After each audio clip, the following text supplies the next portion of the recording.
Hey guys, welcome to Cobb's Corner, and as always, it's a pleasure to have you here on the channel with me.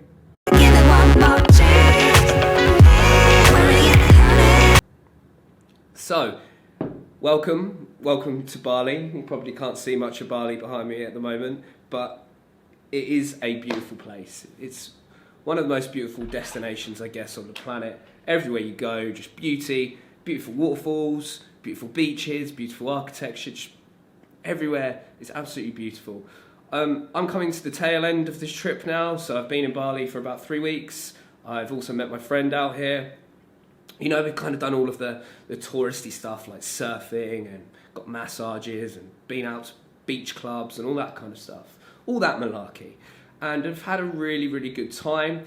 And we've also managed to work on some projects as well that we'll be looking into over the next few months, which involves sourcing products from China, so stay tuned for that because it will be very interesting to see how that project develops. Now, you might hear in this video that I sound a little bit croaky. I have actually managed to catch a cold in Bali. Who the hell does that? Who catches a cold in Bali? Apparently I do. Apparently I'm that prone to illness that I catch a cold in Bali.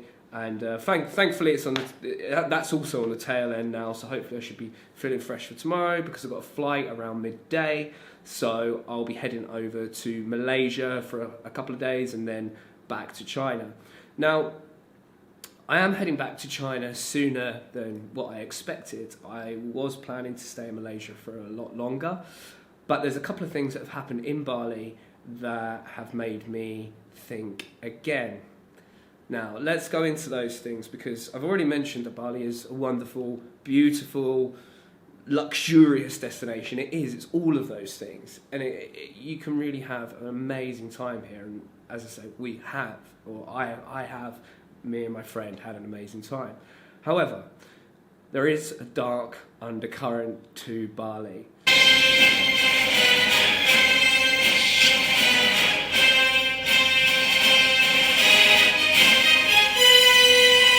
And let me explain what that exactly looks like.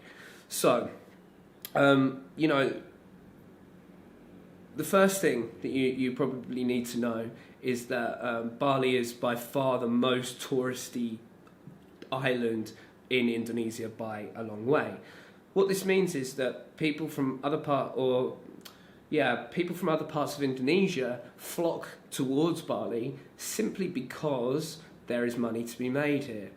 Now, what you'll find is there's actually a large percentage of Javanese. So Javanese are people from Java who travel over to Bali, and Java is kind of the main island really in Indonesia, or you know, the central island if you like in Indonesia. So a lot of people will come over to Bali and they'll work here. The point of this is a lot of people who come from Java don't just come here to work, they also come here for something a little bit darker than that. About 10 days into the trip, my phone was either lost or stolen, and my phone was a pretty expensive phone. It was a Huawei P20 Pro. It's probably between £400 and £500 in total for this handset. And just on a night out, and we're at this place called Sandbar in Canggu. Canggu is kind of like this hipster area. Normally I'm really careful with those kind of things. I had my wallet actually in my backpack at that time, but I just didn't put my phone in there, and you know, that kind of thing happens. My friend also had his phone and wallet stolen in a place called Kuta, and Kuta is the kind of the main hub, the epicenter of Bali, if you will.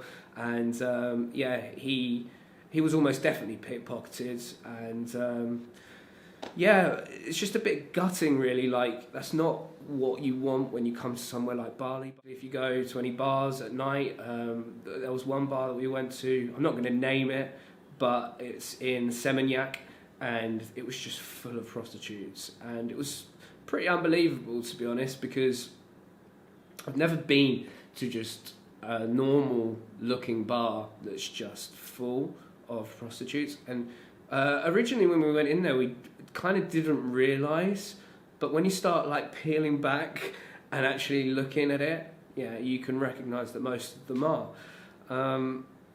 So that's a really interesting part about it. The other thing that's also happened as well is we've been fined for not having an international driving licence and only having a regular driving licence, which I can kind of take on the chin. Like, it's fair enough.